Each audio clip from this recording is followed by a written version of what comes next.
जय हिंद दोस्तों। जैसा कि पिछले वीडियो में आपने देखा होगा कि एपी का कुछ क्वेश्चन सॉल्व करके आपको दिखाया था। ठीक है, आज मैं एक नया वीडियो बनाने जा रहा हूं जिसमें बहुत इंपॉर्टेंट है। ये बिहार बोर्ड में बहुत ही क्वेश्चन बार बार पूछा जाता है और ये बहुत बिहार बोर्ड के लिए बहुत इंपॉर्टेंट है। दोस्तों कहता है किसी एपी का 7वां पद 20 और 13वां पद 32 है तो एपी ज्ञात कीजिए। बहुत इंपॉर्टेंट है, बिहार बोर्ड के लिए बहुत मोस्ट वीवीआई क्वेश्चन है। 2 नंबर में 2 मार्क्स, 2 नंबर में बार बार पूछता है। ये क्वेश्चन बार बार पूछता है।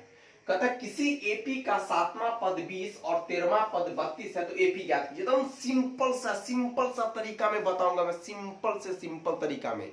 कहता है किसी एपी का 7वां पद। दोस्तों सबसे पहली बात ये आपको ध्यान होना चाहिए कि मैंने कल बताया था, पिछले वीडियो में मैंने बताया था कि 7वां पद है तो मैंने जहां बोला था वहां लगा रहेगा। अगर 7वां पद है इसका मतलब है कि 7वां पद है, इसका मतलब T7। बाबू सोना, मैं बार बार कहता हूं कि ये कितना बार मैंने बताया था कि जब कभी भी वहां लगा रहे तो ये n का वैल्यू हो जाता है। ये 7वां पद है, इसका मतलब T7। अगर 5वां पद रहेगा तो T5 और चौथा पद रहेगा तो T4, तीसरा पद रहेगा तो T3। मैंने कितना बार मैंने बताया हूं। ठीक है, तो कहता 7वां पद कितना है 20। 7वां पद 20 है। बहुत इजी है, बहुत इजी है। अगर आप इसको अगर ध्यान से देखेंगे तो मैं ये गारंटी लेता हूं कि आपको ऐसा क्वेश्चन एक भी नहीं छूटेगा, एक भी नहीं। आप इस टाइप का क्वेश्चन अभी 1000 बना लेंगे, 100। अगर इसको अगर अच्छे ढंग से आप समझ जाते हैं, बस एक क्वेश्चन को प्लीज अच्छे से देखेंगे। मैं आशा करता हूं कि आप अच्छे से वीडियो को देखेंगे और अच्छे से समझ पाएंगे। ठीक है, और दोस्तों को शेयर करो, दोस्तों को, क्योंकि लॉकडाउन में अभी बहुत सारे इंस्टीट्यूट पूर्ण रूप से बंद है। ठीक है, इसीलिए एक दूसरे को कोऑपरेट करो, कर भला तो हो भला। ठीक है, इसीलिए किसी को भेजने से कोई दिक्कत नहीं, कोई प्रॉब्लम नहीं, भेजिए, शेयर कीजिए वीडियो को, जितना शेयर करना उतना कीजिए वीडियो को। अब मतलब किसी एपी का 7वां पद 20 है तो 7वां पद कहने का मतलब क्या, इसको मैं सॉल्यूशन करूंगा तो एकदम इजी है। देखो 7वां पद मतलब क्या, T7 और 7वां पद कितना है, 7वां पद 20 है। इसका मतलब T7 बराबर क्या है, 20 है। अरे T7 बराबर क्या है, 20 है। आप बताओ कि अगर 7वां पद T7 तो इसी को आप लिखते थे। मैंने आपको बताया था कि अगर चौथा पद अगर T4 बराबर T4 है, इसका मतलब A + 3D होता है। एक घटा के मैंने बोला था, तो इसका मतलब 7वां पद, तो 7वां पद 20 है। अरे बाबू यहाँ पे 7वां पद 20 है, इसका मतलब T7 बराबर 20 है, तो इसका मतलब A + 6D = कितना हो गया, 20। इसी को समीकरण 1 मान लेंगे। क्या मान लेंगे, समीकरण 1। अरे समझ में आ रहा है, अरे समझा। देखो T7 बराबर क्या है, 20। अरे 7वां पद बराबर 20 है ना, तो बताओ A + 6D बराबर क्या हो गया, 20 हो गया। इसको समीकरण 1। अरे यार बनाना होगा तो ऐसे बनाएंगे, दिया हुआ लिख देना। ठीक है, हो गया। अब देख बाबू T7 7वां पद बराबर 20 और देखो ना 13वां पद बराबर, और 13वां पद बराबर 32 है। तो यहां और 13वां पद माने T14 बराबर कितना है बाबू, ये देखो ना बाबू, 13वां पद माने कितना है, 32। इसका मतलब क्या है, A + 12D बराबर कितना हो गया, 32। इस समीकरण 2। अरे बाबू अब तो बताओ, इसको तो आप आसानी से बना लेंगे, समीकरण और समीकरण 2 को सॉल्व करके। अरे ऐसा तो आराम से बना लेंगे। पहले यहां पे समझो कि CAP का 7वां पद 20 है, माने 7वां पद 20 है। इसका मतलब T7 का मान दे दिया है कितना, 20। और T7 बराबर हम बताए थे पिछला वीडियो में कि T7 है मतलब क्या, A + 6D बराबर 20। और फिर कहता और 13वां पद कितना है, 32। इसका मतलब T13 T13 = कितना, 32। इसका मतलब T13 को लिख सकते A + 12D = कितना होगा, 32। ये हो गया क्या, समीकरण 2। और हम समीकरण 1 और 2 से हम इसको क्या करेंगे, सॉल्व करेंगे। तो देख बाबू, समीकरण 1 और 2 से, समीकरण 1 और 2 से बताओ, समीकरण 1 और 2 से क्या होगा, a प्लस 6d है इक्वल टू कितना है बुआरी 20। तो समीकरण 1 और क्या है a plus 12d equal to कितना है 32। समीकरण 2, आप देख बाबू, इसको हमको क्या करना, समीकरण 1 और 2 से हम क्या कर देते हैं, सब्ट्रैक्ट कर देते हैं, घटा देते हैं। क्या कर देते हैं, घटा देते हैं। तो क्या है, सिंपल सा तरीका है कि इसको चिन्ह को बदल देते हैं, नीचे वाला को। तो बताओ, ये देखो, ये प्लस है, इसके पहले नहीं कुछ है तो प्लस है, तो ये क्या हो जाएगा माइनस। ये प्लस है तो माइनस, ये प्लस है तो माइनस। अरे बाबू, हम क्या किए, नीचे वाला का चिन्ह को चेंज कर दिए। आप बताइए, अब ये समीकरण 2 का वैल्यू जो है वो ये प्लस 32 नहीं है, ये माइनस 32 है। ये प्लस 12d नहीं है, ये माइनस है। ये प्लस ए नहीं है, माइनस ए है। अब बताओ, ए अपना है और ए अपना है, तो ये बताओ, ए अपना है लेकिन ए यहां कट जाता है, ये कट गया। अरे ये कट गया। अब बताओ, 6d अपना है लेकिन 12 गो डी क्या है, कर्जा है। 12 गो डी क्या है, कर्जा है। तो बताओ क्या होगा, 6d हो गया। अरे समझ में आ रहा है, देखो ना। अब बताओ, 20 रुपया अपना, अब 32 रुपया कर्जा, फिर भी 12 गो रुपया कर्जा होगा। अब देखो ना, ये माइनस से ये माइनस कट गया। अब डी का मान निकालेंगे, डी का वैल्यू, तो 12 में 6 से भाग देंगे तो 6 दूना 12। बताओ, डी बराबर 2 आ गया। अरे डी का वैल्यू 2 आ गया, डी का वैल्यू 2 आ गया। अब क्या करो, समीकरण 1 में या 2 में, कहीं भी समीकरण 1 या 2 में आप इसको वैल्यू को पुट कर दो। तो समीकरण 1 में, समीकरण 1 में डी का मान रखने पर, तो बताओ समीकरण 1 क्या है बउआ, a plus 6d equal to 20। आप देखो ना रे बाबू, a और 6d का मान है 2 और बराबर कितना हो गया 20। तो बताओ क्या होगा, a और 6 दूना कितना हो गया 12 इक्वल टू 20 हो गया। अब देखो ना रे बउआ, a बराबर कितना हो गया 20 और इस 12 को उधर लेके जाएंगे तो माइनस 12 होगा। तो बताओ a बराबर कितना 8 हो गया, a बराबर 8 हो गया। अब देखो ना, हमको क्या कहता है, एपी ज्ञात कीजिए। तो आपको याद होगा कि एपी निकालने का फॉर्मूला बताए थे। एपी निकालने का फॉर्मूला आपको हम बताए थे। क्या बताए थे, तो देखो, एपी निकालने का फॉर्मूला आपको हम बताए थे। एपी निकालने का फॉर्मूला क्या था कि एपी बराबर होता बउआ a plus d, a plus 2d, a plus 3d, a dot dot dot इसी तरह से चलता है, a plus 4d, a plus 5d, a plus 6d, इसी तरह से बताए थे। तो देखो ना रे बउआ, ए बराबर 8 है, तो ये 8 और ए बराबर 8 और प्लस डी बराबर कितना है 2। तो बताओ 2, फिर क्या होगा, ए बराबर है 8 और 2, डी बराबर कितना है 2 नहीं है। अरे समझो ना, ए बराबर कितना है 8 है और ए बराबर कितना 8 और प्लस डी का मान कितना है 2 है। अब बताओ, ए का मान कितना 8 और प्लस 2 और डी का भी मान 2 है, हो गया। अब फिर क्या है, ए का मान 8 है प्लस 3 और डी का मान 2 है। बताओ इसी डॉट डॉट चलेगा। तो बताओ क्या होगा, 8 8 2 10। अब बताओ क्या होगा, 2 दूना 4, 2 दूना 4, 8 कितना 12। अब फिर बताओ 3 दूना 6, 8 14, क्योंकि पहले गुना का काम है। तो देखो एपी ज्ञात होगी। यही 2 नंबर का एग्जाम में पूछता, बिहार बोर्ड में बहुत इंपॉर्टेंट है। ठीक है, अब देखो नेक्स्ट देखो किस तरह से बनता है। नेक्स्ट वीडियो देखो, बहुत बहुत इंपॉर्टेंट है। आप देखो बाबू, ये क्वेश्चन में क्या है, इसको हम थोड़ा सा क्या करते हैं, चेंज कर देते हैं। क्या करते हैं, चेंज करते हैं। आप लोग बनाइए, बना के दिखाइए कितना जल्दी आप लोग बना लेते हैं। क्या है, एपी का 7वां पद 20 नहीं है। आप एपी का क्या करेंगे, 7वां पद मान लो कि 7वां पद -4 है। क्या है, -4 है। 7वां पद -4 है और 13वां पद क्या है, -16 है। ठीक है, तो आपको एपी ज्ञात करना है, आपको एपी ज्ञात करना है। बनेगा, देखिए बना के देखिए।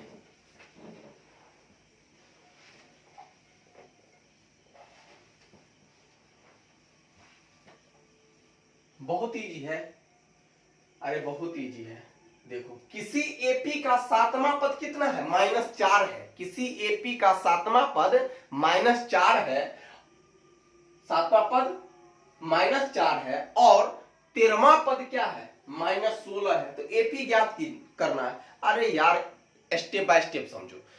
पहले सातवां पद है, इसका मतलब T7। T7 बराबर क्या है, -4 है, तो -4 हो गया, पहला समीकरण 1 मान लेंगे। फिर क्या, 13वां पद कितना है, -16, तो बताओ T13 इक्वल टू कितना, -16 हो गया, इसको समीकरण 2 मान लेंगे। और समीकरण 1 और 2 को सॉल्व करके ए या डी का मान निकाल लेंगे। ए और डी का मान निकालने के बाद उसको एपी ज्ञात करना। तो एपी का तो मैंने फॉर्मूला बता दिया हूं कि ए comma A plus d, a plus 2d, a plus 3d, A plus 4d, a plus 5d, इसी तरह से डॉट डॉट डॉट इन्फिनिटी तक जाएगा। लेकिन उतना तो आपको दिखाना नहीं है, 2-4 दिखा देना बस हो गया। तो बताओ सिंपल सी बात है कि बताओ क्या होगा। अब बताओ गिवन दैट में लिख देंगे, दिया हुआ है, दिया हुआ है, क्या दिया हुआ है बताओ, सातवां पद T7 और T7 बराबर क्या है, -4। तो बाबू T7 मतलब क्या है, a प्लस 6d बराबर कितना हो गया, -4। समीकरण 1 हो गया।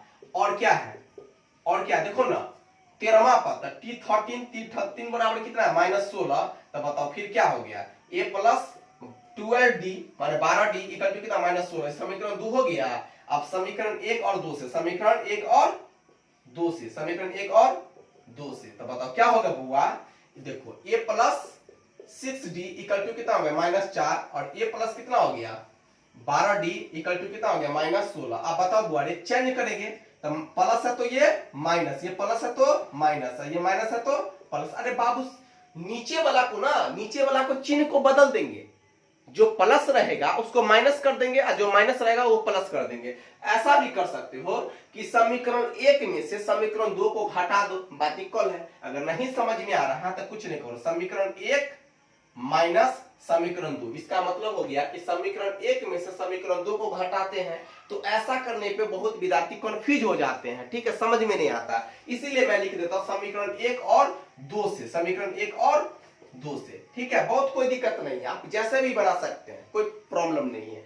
समीकरण 1 और 2 से, या समीकरण 1 को, समीकरण 1 में से 2 को घटाने पर बात इक्वल है, ठीक है। तो समीकरण 1 और 2 से, तो समीकरण 1 और 2 से हम क्या कर रहे हैं, तो बताओ नीचे वाला को हम क्या करते हैं, ये प्लस है तो ये माइनस कर दीजिए, प्लस है तो माइनस है, ये माइनस है तो ये क्या हो गया प्लस, माने चिन्ह को हम क्या करते हैं, चेंज कर देते हैं। नीचे वाला को प्लस रहता है उसको माइनस कर देते हैं, जो माइनस रहता है उसको हम प्लस कर देते हैं। तो बताओ ये कट जाएगा, ये क्या होगा, कट जाएगा। क्यों कट जाएगा, क्योंकि ये प्लस ए है और ये माइनस ए, तो कट गया। और बताओ ये 6d अपना है और 12d क्या है। अब बताओ इसका सिंबल ये प्लस नहीं है, इसका सिंबल ये प्लस नहीं है, अब ये माइनस बन गया। ये 12d जो है ये प्लस में नहीं है, ये माइनस में हो गया। तो बताओ 6d क्या है अपना और 12d क्या है, कर्जा है, कर्जा है, तो फिर भी 6d कर्जा हो गया, ये बराबर है। अब बताओ 4 गो रुपया क्या है, कर्जा है, और ये 16 क्या है, ये माइनस नहीं है, ये माइनस नहीं है, ये अपना है 16। तो बताओ ये 12 रुपया क्या हो गया, अपना हो गया।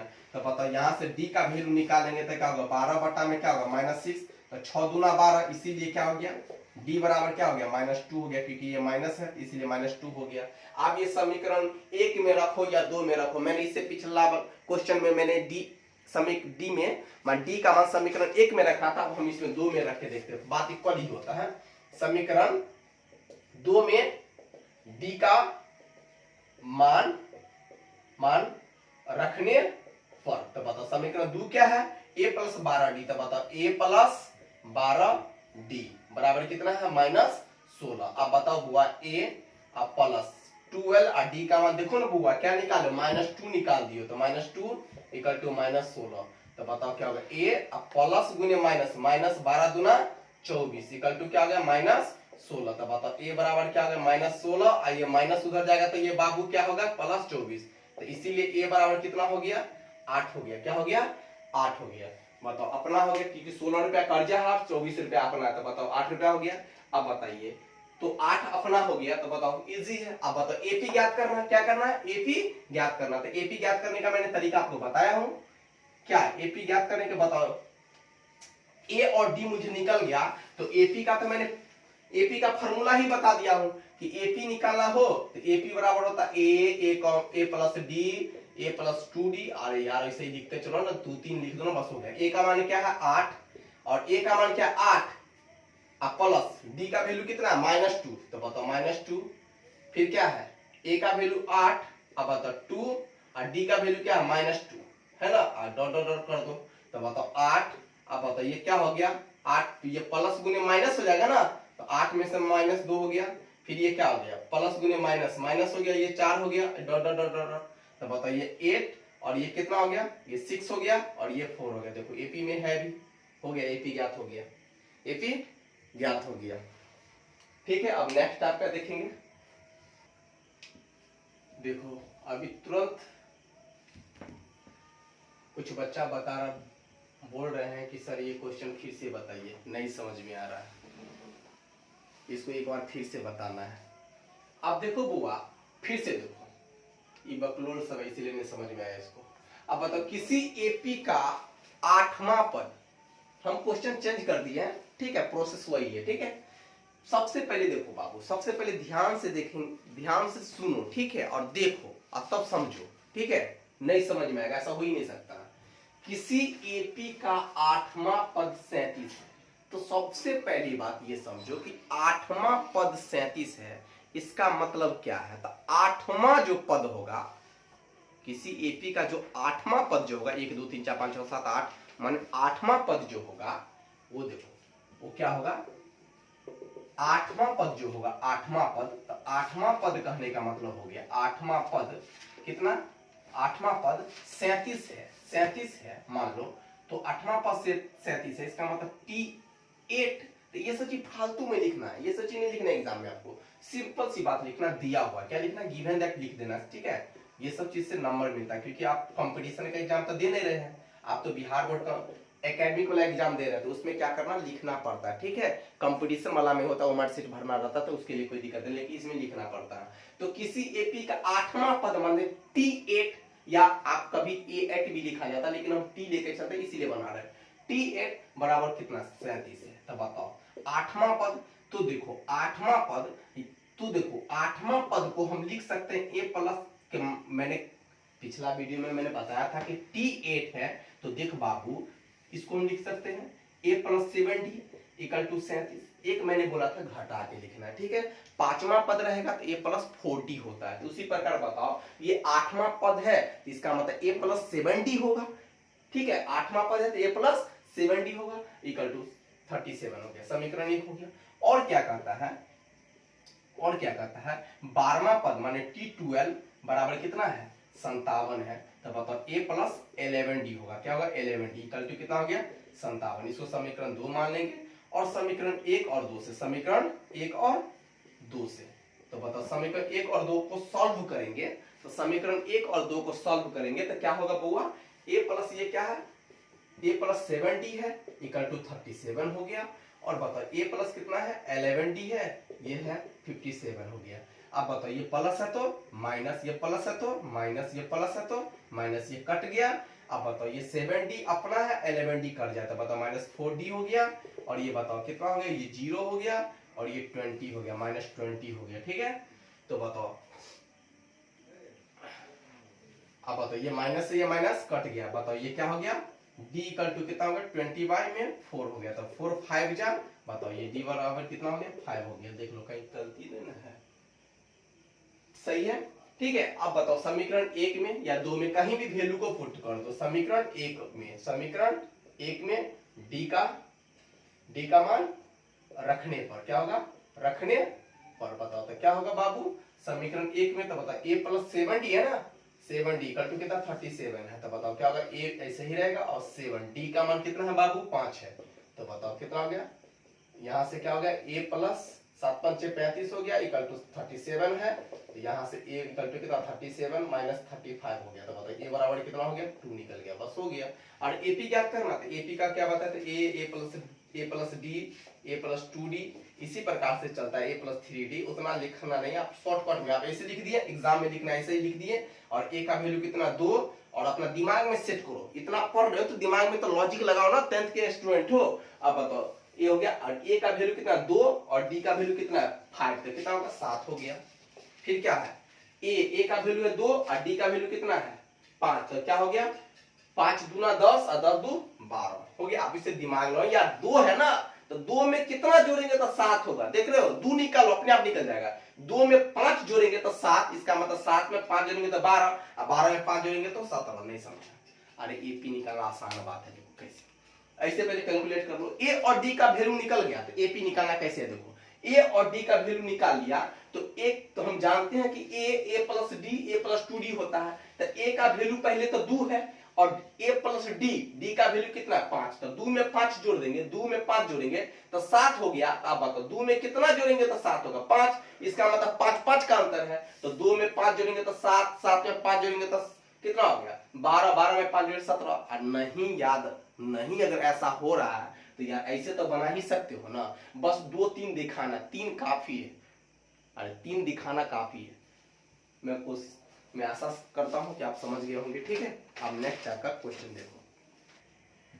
देखो बाबू, ये क्वेश्चन जो है बहुत इजी है, लेकिन इसमें विद्यार्थी को जो है ना माथा घूम जाता है, माथा सोच चकरा जाता है। देखो ना कैसा, आप देखिए रे, ये जो क्वेश्चन जो ऐसा है, ये डब्बा वाला क्वेश्चन है, डब्बा बॉक्स वाला, ठीक है। और ये बॉक्स वाला क्वेश्चन को बनाने का एकदम सिंपल सा ट्रिक है, सिंपल सा तरीका है। आप अभी जस्ट पीछे वीडियो देखें, बस वही है, लेकिन उसमें लैंग्वेज में आपको भाषा में बताया था कि किसी एपी का 7वां पद इतना है और 13वां पद इतना है, तो एपी ज्ञात कीजिए। उसी प्रकार से यहां भी दिया हुआ है इसी तरह से, लेकिन इसमें डब्बा में दे दिया है, ठीक है, बॉक्स में दे दिया है। कहता बाबू बनाओ, दिमाग को चकरियाने के लिए, ठीक है। चकरियाइएगा तो बस समझ जाइए, ठीक है, चकराना नहीं है आपको, ठीक है। आप इसको समझ के बनाना, बहुत इजी है। सबसे पहली बात, आपको याद होगा कि मेरा वीडियो देखे होंगे तो आपको बताए थे कि कभी भी ऐसा चीज अगर मान लो कि जैसे मान लो कि यहाँ पे 2 है, 4 है, 6 है, 8 है, डॉट डॉट इसी प्रकार से है या नहीं भी है, तो बताओ बाबू, इसको मैंने बोला था, इसको T1 से T2 से T3 से T4 से, या A1 से A2 से A3 से A4 से, याद है मैंने ऐसा कभी बताया होगा? अगर वीडियो मेरा देखे होंगे तो आपको ये जरूर पता होगा कि ऐसा मैंने बताया था कि एपी को T1 T2 T3 या प्रथम पद, द्वितीय पद या तृतीय पद, इस तरह से हम डिनोट करते हैं, ठीक है। अगर ऐसा समझ में आएगा तभी ये क्वेश्चन समझ में आएगा, नहीं तो नहीं आएगा। बहुत इजी है, अगर नहीं भी समझ में आया है तो यहां समझो, ठीक है। अब देखो, सबसे पहली बात, इसको हम ये, अरे बाबू मान लो ये क्वेश्चन नहीं है, ये क्वेश्चन ही गलत है, ठीक है, लेकिन समझो, अगर ये चीज अगर मान लो ये आम है, तो एक आम यह है, तो पहला आम, दूसरा का आम, तीसरा का आम और चौथा आम, ऐसा भी तो कर सकते हो ना। तो मान लो ये जो पहले है, ये इसको हम मान लेते हैं ये T1 है, क्या है ये T1, ये क्या है T2 है, ये क्या है T3 है, ये क्या है T4 है। ऐसा मान सकते हैं कि नहीं? अरे ऐसा तो मान ही सकते हो ना, ठीक है। अब देखो यहां से बहुत इजी है, ध्यान इधर रहना चाहिए, ठीक है। अब बताओ बाबू, ये T1 है तो T1 बराबर कितना है 54 है कि नहीं? से पहले बताओ। अरे T1 का मान 54 है, लेकिन T2 का मान डब्बा है, माने खाली है, लड्डू है, कुछ नहीं है। तो बताओ T2 का भी वैल्यू नहीं है। और बताओ फिर T3 का भी वैल्यू नहीं है, अरे T3 का वैल्यू भी नहीं है किसका? तो T4 का वैल्यू है, T4 का वैल्यू है। तो बताओ और क्या है, और T4 का भी वैल्यू है, कितना है 42 है। एकदम ध्यान से देखिए। अब देखो बाबू, T1 बराबर तुम्हारे सर बोले थे कि T1 मतलब होता है A। आपको मैंने बताया होगा यार, मैं कितना बार कहता हूं T1 बराबर A होता है, T2 बराबर A प्लस D होता है, T3 बराबर A प्लस 2D होता है, T4 बराबर A प्लस 3D होता है। मैंने ऐसा कितना बार मैंने कहा था, मैंने 100 बार मैंने यही एपी पढ़ाते पढ़ाते तो मेरा दिमाग घूम गया, मैंने कितना बार बताया हूं आपको, ठीक है। T1 बराबर क्या है A, और A, अब बताओ A इक्वल टू कितना होगा 54 हो गया। और T4 मतलब क्या है A plus 3D equal to कितना हो गया 42 हो गया। T4 बराबर ए प्लस 3D इक्वल टू 42। अब देखो बाबू यहां से देखो यहां देखो यहां देखो यहां से देखो कुछ नहीं। अब देखो यहां ए का मान कितना है 54, ए का मान क्या है 54। तो बताओ ए की जगह पर क्या करेंगे 54 रख देंगे। अब प्लस 3D इक्वल टू कितना हो गया 42। आप देखो ना बउआ ये 34 को उधर लेके जाएंगे तो ये प्लस है। तो अब देखो ध्यान से सुनो सुनो सुनो मिस्टेक हो रहा, थोड़ा मिस्टेक हो गया थोड़ा। ये 34 नहीं है, ए बराबर कितना है 54 है बाबू, गलती से मिस्टेक हो गया। अब बताओ ए का मान कितना है बउआ 54। अब ये देखो ध्यान से देखो इस 54 को इधर लेके जाना है तो ये प्लस है, तो उधर जाएगा तो क्या होगा माइनस। तो ये बताओ ये बकलोल को हम 3D है इसको पकड़ेंगे तो ये बकलोलिया को क्या करेंगे उधर लेके जाएंगे। तो बताओ ये प्लस है तो उधर जाएगा तो क्या होगा माइनस होगा। तो ये क्या होगा 3D इक्वल टू कितना 42 और ये प्लस है तो इधर जाएगा तो क्या होगा माइनस। आप देखो बाबू ये 3D इक्वल टू देखो ये 42 रुपया अपना है और 54 रुपया कर्जा है, फिर भी कितना होगा बताओ 2 और ये कितना होगा 1 12 हो जाएगा। अब देखो यहां से अगर हम d का वैल्यू निकालेंगे d का तो क्या होगा -12। अब डिवाइडेड बाय क्या होगा 3, तो 3 से काटेंगे तो 3 चौका 12, इसीलिए d बराबर कितना हो गया -4। d बराबर क्या हो गया -4। अरे समझ में आया इतना तक में किसी को कोई प्रॉब्लम। अब देखो क्या है, आप देखो रे बाबू हमको क्या करना है बॉक्स को भरना है। क्या करना है बॉक्स को भरना है। तो बॉक्स क्या है T2 का मान ये बॉक्स जो है ये बॉक्स का क्या नाम है T2 और T2 खाली है। T2 क्या है खाली है। तो अब T2 और T2 खाली है। T2 क्या है बॉक्स खाली है, लेकिन T2 बराबर होता क्या है A प्लस D। आ देखो ना रे बउआ A का वैल्यू कितना है 54 प्लस D का वैल्यू कितना है -4। तो इसको कोष्ट में रख देंगे तो बताओ 54 प्लस गुने माइनस 4 बताओ तो क्या होगा रे बाबू 50। इसका मतलब बॉक्स में आएगा 50। क्या आ जाएगा 50। फिर देखो ना क्या है ये बॉक्स खाली है लेकिन ये बॉक्स का वैल्यू क्या है T3। इसको क्या माने हो T3। तो बताओ T3 बराबर होता है A प्लस 2D। तो बताओ A का वैल्यू कितना है 54 प्लस 2 और D का वैल्यू है -4। तो ये बाबू 54 प्लस गुने -4 दूना 8। तो बताओ ना क्या होगा ये 6 और ये हो जाएगा 46। तो बताओ ये क्या हो गया 46। लो अब देखो एपी में है भी देखो ना 54 में से 4 घटेगा तो 50 अब 50 में से 4 घटेगा तो 46 और 46 में से 4 घटा तो 42। समझ में आया अरे समझ में आया। देखो यही तो है। देखो बाबू मैंने एक बता दिया हूं ठीक है, ये आपको होमवर्क के रूप में मिला है ठीक है। कोई इसमें से एक मैं बता देता हूं। देखो मैं एक जो बताया हूं क्वेश्चन पहला वो मैं इस टाइप का बता दूं, इस साइड का और इस साइड का दिया था तो आपने बना दिया था। तो देखो इस टाइप से ये भी बन जाएगा, देखो ये भी बन जाएगा। देखो इस टाइप का देखते हो इस साइड दोनों साइड का दिया था तो मैंने बताया था वो भी बन जाएगा। और बताओ देखो यहाँ देखो ये भी बन जाएगा। अब देखो ये भी बन जाएगा। देखो अब देखो ये और ये भी बन जाएगा। नहीं बनेगा अरे यार पहला वीडियो को अच्छे से देखना ठीक है, बन जाएगा। नहीं बनेगा तो मैं फिर से बताऊंगा ठीक है। तो आपको देखो ये भी बन जाएगा, ये भी बन जाएगा ठीक है, ये बन जाएगा, ये बन जाएगा और ये बन जाएगा। पहला टाइप का क्वेश्चन है ठीक है।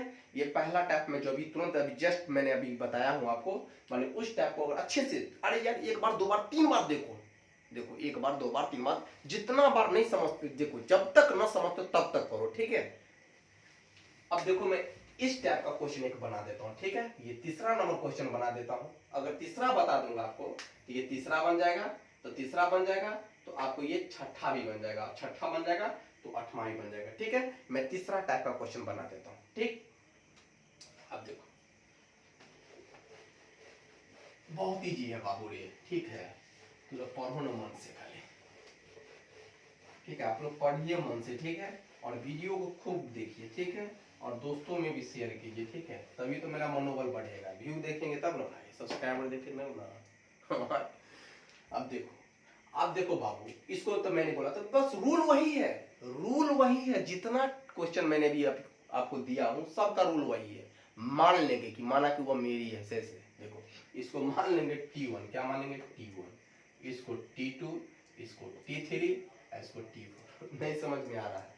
अरे समझ में आ रहा है? T1, T2, T3, T4। अब देखो अगर मान लो कि माने हैं तो मान तो लेवे किए हैं, अब प्लस माने भी है वो भी खाली निकल गया तो कोई फायदा है? तो मानेंगे वही जो कुछ मिलेगा।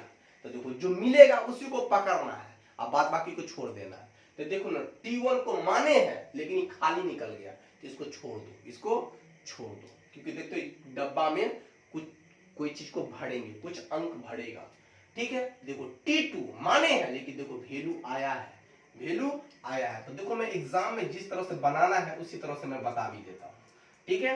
तो सबसे पहले क्या हो गया, यहां से T2 क्या हो गया, तो यहां पर से दिया हुआ भी लिख लेंगे, ठीक है। एकदम पूरे बना देते, इसी तरह से आप कॉपी में फेयर करेंगे, ठीक है। मतलब एग्जाम में पूछता है बाबू, इसीलिए, ठीक है। आपको एग्जाम की तैयारी करना है, न कि आपको कंपटीशन का तैयारी करना है। तो बताओ T2 और T2 बराबर कितना है बाबू, 13 है। इसको मैं क्या करूंगा T2, इसका मतलब क्या है A plus D equal to क्या होगा 13। आप क्या करेंगे, इससे पिछला जो मैंने आपको दिया बताया हूँ वीडियो, उसको भी इसी तरह से बनाएंगे। आपको तो टाइप मैं समझा दिया हूँ, ठीक है। बाद बाकी तो आप कर ही लेंगे, उतना होशियार खुद है आप, हो गया। अब देखो T3 ये भी ब्लैंक है, इसको भी नहीं लेके चलना, ये भी खाली है। अब बताओ क्या है T4, तो और लगा देंगे, और क्या हो गया T4 का मान कितना है बाबू, T4 का मान 3 है। तो बताओ ठीक 3, अब T4 बराबर क्या होता है A प्लस 3D, ठीक है, इक्वल टू 3। समीकरण क्या हो गया, समीकरण 2 हो गया। इतना में किसी को दिक्कत, किसी को समझ में? अब देखो इसको हो गया। अब देखो यहाँ पे क्या लिखूंगा बउआ, समीकरण 1, समीकरण 1 और 2 से, समीकरण 1 और 2 से। तो बताओ समीकरण 1 क्या है, A plus D equal to कितना है 13, और A plus 3D equal to कितना है बउआ 3, हो गया। अब प्लस है तो ये माइनस, ये प्लस है तो माइनस, ये माइनस, हो गया बउआ। अब ये कट गया। अब बताओ D अपना है और 3D कट जाता है, क्या हो गया ये -2D, और ये कितना हो गया 13 रुपया अपना है, 3 रुपया कट जाता है। बताओ फिर भी 10 रुपया अपना होगा। अब बताओ यहाँ से D का वैल्यू निकालेंगे तो 10 बट्टा में क्या होगा -2, तो 2 से 5 कट जाएगा। तो बताओ ये क्या हो गया 5 मरतबे का 2 हो गया, ये -5 हो गया। अब कहीं भी समीकरण 1 में या समीकरण 2 में एकदम धीरे धीरे, एकदम बाबू बाबू सोना सोना करके एकदम धीरे धीरे से पढ़ेंगे तब समझ में आएगा, ठीक है। एकदम अच्छे से देखो, एक बन गया तो सारा क्वेश्चन बन जाएगा। कुछ नहीं है, बिहार बोर्ड में कुछ नहीं है, बहुत इजी पूछता। अब बताओ समीकरण 1 में, समीकरण 1 में D का मान रखने पर, ठीक है। तो समीकरण 1 क्या है, A plus D equal to कितना है 13 है, ठीक है। और बताओ A प्लस D का मान है -5 है ना, D का वैल्यू -5 है ना, इसीलिए पोस्ट में रख देते क्योंकि एक साथ दो सिंबल नहीं आता है, ठीक है बाबू। इसको मिटा देता हूँ क्योंकि ये सब क्वेश्चन तो आपको लिख लिए होंगे, ठीक है। इसको मिटा देता हूँ, ठीक। अब बताओ यहां से क्या हो गया, A का A अब प्लस माइनस क्या हो गया -5 इक्वल टू 13 हो गया। यहां से क्या हो गया A इक्वल टू कितना हो गया 13, आइए -5 उधर जाएगा तो क्या होगा +5। तो बताओ इसीलिए A बराबर कितना हो गया 18, ठीक है। अब बताओ यहाँ पे ब्लैंक में क्या था, T1 खाली था, देखते हो ऐसा क्वेश्चन था, ऐसा क्वेश्चन था, ठीक है। इस तरह से क्वेश्चन था, देख लेता हूं मैं क्वेश्चन कैसा था, ठीक है। कितना दिया हुआ था 13, तो ये था, हाँ ऐसा था 13, और ये क्या था, हाँ इस तरह से तो क्वेश्चन था, ठीक है। तो बताओ आप A का भी वैल्यू कैलकुलेट कर दिए 18, और D का भी वैल्यू -5 ज्ञात हो गया। बहुत इजी है। अब बताओ, इसको तो तुम T1 माने थे, T2 माने थे, T3 माने थे, T4 माने थे।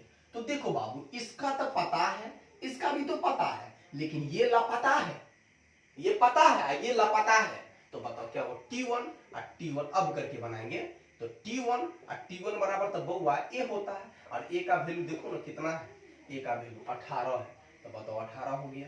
फिर क्या, और क्या है T, अब क्या T3, तो T3 बराबर होता है A plus 2D, A plus 2D। तो बताओ A प्लस 2D, तो A का मान कितना 18 और प्लस 2, और D का मान क्या है -5।